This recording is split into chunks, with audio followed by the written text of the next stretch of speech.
আসসালামু আলাইকুম। আশা করি সবাই ভালো আছেন। আমরা অনেকেই জানি না যে স্টার অনলাইনের অ্যাকাউন্ট কীভাবে খুলতে হয় বা অ্যাকাউন্ট কীভাবে ভেরিফাই করতে হয়। তো সেই বিষয়ে আমি আজকে বিস্তারিত আলোচনা করব। প্রথমেই আমাদেরকে প্লে স্টোর থেকে স্টার অনলাইন অ্যাপসটি নামিয়ে নিতে হবে। যেহেতু আমার ফোনে নামানো ছিল তাই আমি ডিরেক্ট অ্যাপসে ঢুকতেছি। অ্যাপসে ঢোকার পর এরকম একটা ইন্টারফেস শো করবে। এখানে একটু নিচের দিকে দেখবেন রেজিস্টার নাও, ওইখানে ক্লিক করতে হবে। রেজিস্টার নামে ক্লিক করার পর এরকম একটা ইন্টারফেস শো করবে। এখানে আমরা আমাদের নিজেদের নাম্বার দিয়ে দেব। নাম্বারটি দেওয়ার পর কন্টিনিউয়ে ক্লিক করতে হবে। তারপর এখানে একটা আপনার সিমে কোড যাবে, সেই কোডটি এখানে বসাই দিতে হবে। কোডটি বসানোর পর এরকম একটা ইন্টারফেস শো করবে। প্রথমে আমরা আমাদের নামটা দিয়ে দেব। নামটা দেওয়ার পর এখানে নিচে পাসওয়ার্ড দিতে হবে। এখানে আপনার ইচ্ছা মতো যে কোনো পাসওয়ার্ড দিতে পারেন। এরপর কনফার্ম পাসওয়ার্ড, আপনি উপরে যে পাসওয়ার্ডটা দিয়েছেন নিচেও ওই পাসওয়ার্ডটাই দিতে হবে। তারপর স্টার আইডি দিতে হবে। স্টার আইডিটি আপনি যার মাধ্যমে কাজে যুক্ত হচ্ছেন তার কাছ থেকে পেয়ে যাবেন। স্টার আইডি বসানোর পরে কনফার্ম করতে হবে। কনফার্ম করার পর এরকম একটা ইন্টারফেস শো করবে। এখানে আপনার 4 ডিজিটের একটা পিন দিতে হবে, যেটা আপনার মনে থাকবে আপনি ওইটা দিবেন। আমি দিয়ে দিলাম। দিয়ে দেওয়ার পর কমপ্লিট রেজিস্ট্রেশন চাপ দিবেন।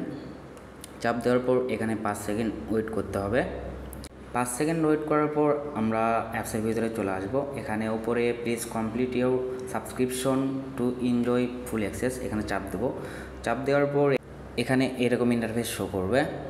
এখানে স্টার সাবস্ক্রিপশন ফি 299 টাকা। এটা আমাদের স্টার ক্রেডিট থেকে পে করতে হবে। এখন স্টার ক্রেডিটটি কই আছে তার জন্য আমরা একটু পিছনে চলে আসবো। আসার পর উপরে বাম সাইডে একটা 3 ডট অপশন দেখতে পাচ্ছি আমরা, সেখানে ক্লিক করব। সেখানে ক্লিক করার পর এরকম একটা ইন্টারফেস আসবে। এখানে আমাদের 3 নাম্বার যে অপশনটা স্টার ক্রেডিট, ওইখানে চাপ দিতে হবে। চাপ দেওয়ার পর দেখুন আমাদের স্টার ক্রেডিটে ব্যালেন্স নেই, সেহেতু আমাদের স্টার ক্রেডিটে ব্যালেন্স অ্যাড করতে হবে। ব্যালেন্স অ্যাড করার জন্য আমাদের উপরে যে অপশনটা আছে ক্রেডিট রিচার্জ করুন, ওইখানে ক্লিক করতে হবে। ক্লিক করার পর এরকম একটা ইন্টারফেস শো করবে। এখানে নিচে দেখুন নম্বর কপি করুন, ওইখানে নম্বরটি কপি করে নিতে হবে। কপি করে নিয়ে বিকাশে ঢোকার পর এখানে আমাদের সেন্ড মানি যে অপশনটা আছে ওইখানে ক্লিক করতে হবে। এখানে ক্লিক করে ওই কপি করা নাম্বারটা এখানে পেস্ট করতে হবে। পেস্ট করার পর এগিয়ে যান অপশনে চাপ দিতে হবে। চাপ দেওয়ার পর এখানে আমাদের 299 টাকা পেমেন্ট করতে হবে, সেহেতু 299 টাকা লিখে আমাদের এগিয়ে যান অপশনে আবার চাপ দিতে হবে। চাপ দেওয়ার পর এখানে আমাদের বিকাশের পিনটি দিয়ে দিতে হবে। বিকাশের পিন দেওয়ার পর এরকম একটা অপশন শো করবে। সেন্ড মানি করতে ট্যাপ করে ধরে রাখুন, ওখানে ধরে থাকতে হবে। ধরে থাকার পর এরকম একটা ইন্টারফেস শো করবে। এখানে আমাদের ট্রানজ্যাকশন আইডিটি কপি করে নিতে হবে।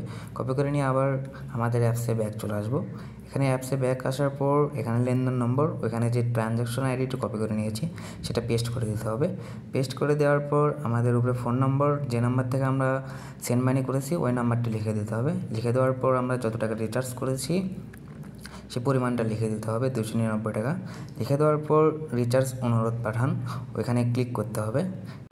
তারপর আবার আমাদের ব্যাক চলে আসতে হবে। ব্যাক আসার পর একটু রিফ্রেশ করলে দেখুন আমাদের ব্যালেন্স অ্যাড হয়ে গেছে। দেন আমাদের আবার পিছনে চলে আসতে হবে। পিছনে আসার পর please complete your subscription to enjoy full access, ওইখানে আবার চাপ দিতে হবে। চাপ দেওয়ার পর একটু নিচের দিকে যেতে হবে, গিয়ে পেমেন্ট মেথড নির্বাচন করুন, ওইখানে ক্লিক করতে হবে।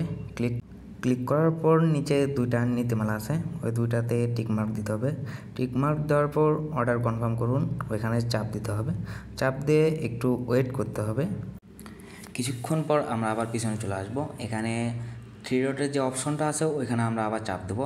চাপ দেওয়ার পর দেখুন আমাদের সাবস্ক্রিপশন অ্যাক্টিভ হয়ে গেছে।